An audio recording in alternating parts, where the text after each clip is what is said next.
Sinimulan na ng Japan ang pagtatapon ng treated radioactive water. Kabuuang 1.3 million metric tons ng wastewater ang balak itapon sa karagatan. Isang nakakalason na kemikal ang itinapon sa karagatan na posibleng makakaapekto sa pagkain ng mundo. Pati ang Pilipinas ay hindi makakaligtas. Magiging nakakabahala ang pagkain ng isda sa mga panahon na ito dahil dito. Ito na kaya talaga ang simula ng pagkamatay ng napakaraming buhay? Iyan ang ating alamin sa video na ito.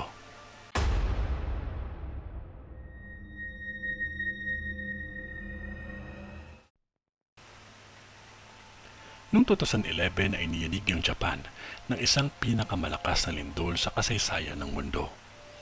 Napakadami ang namatay at mga gusaling nasira dahil dito.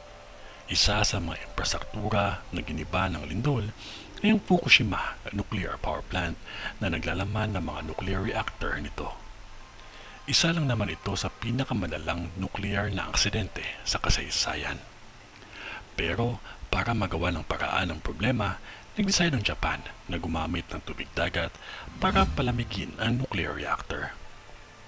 Ang tubig na ito pagkatapos gamitin ay kontaminado na. Kaya naipon ito sa kanilang pasilidad at umabot na sa 1.5 milyon na tonelada.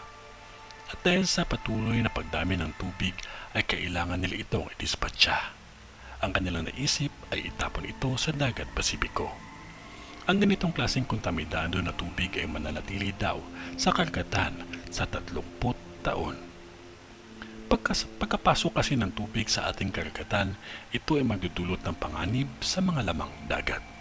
May mga chemical o mga isotopes kasi na kapag humalo sa food chain ng ating dagat ay magkakaroon ng matinding epekto sa kabuuan ng marine ecosystem. Ang pagdispatcha nila sa tubig sa dagat Pasipiko ay magpapadumi sa buong hilagang bahagi ng Pasipiko sa loob ng 1,200 na araw lamang.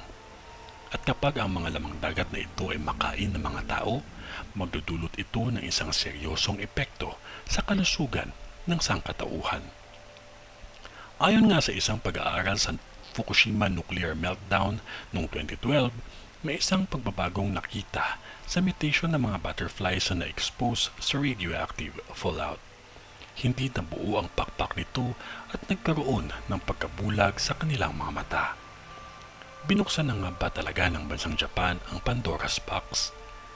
Kailan kaya natin mararamdaman ang epekto nito sa ecological ecosystem? Pero ayon naman sa Japan, ito ay kanila ng pinag-aralan at sinigurado na nila na ligtas na itapon sa dagat ang mga ito. Sa katunayan ay kumain pa nga ng laman dagat ang Prime Minister ng Japan sa harapan ng press para lang talaga mapatunayan na ligtas talaga itong kainin. Itong ganitong klaseng pangyayari ay may hahalin tulad sa isang scene sa The Simpsons noong 1990 kung saan kumakain ang presidente ng Japan ng isang isdang may 3 mata.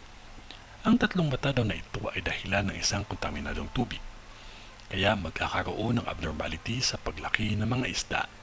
Hindi na daw malabong mangyari na makakakita tayo ng mga kakaibang mga nilalang sa dagat sa mga susunod na taon o dekada. At ang tanong, safe pa talaga itong kainin? Pati nga ang bansang China ay umangal sa ginawa ng Japan. Pinagbawal nila ang lahat ng importasyon ng lamang dagat mula sa Japan. At kung ligtas nga daw talaga ang tubig, ay inumin daw nila ito. Ayon naman sa gobyerno ng Japan, na sinang-ayunan naman ng United Nations, ang pagtapon nila ng tubig ay ligtas na. Madami mga eksperto din ang nagsasabing ito ay hindi na magdadala ng panganib.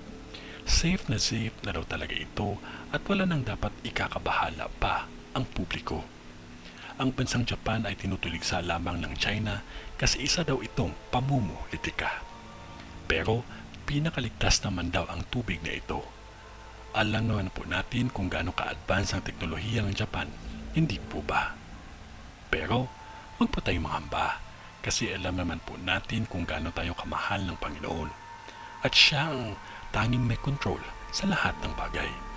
Hindi niya pababayaan ang mga nananampalataya sa Kanya, pagkos Kanya itong bibigyan ng proteksyon. Magtiwala lamang tayo sa plano ng Diyos kasi mahal niya po tayo. Maraming salamat po sa inyong panonood mga Kapi TV. God bless po sa ating lahat and stay safe po.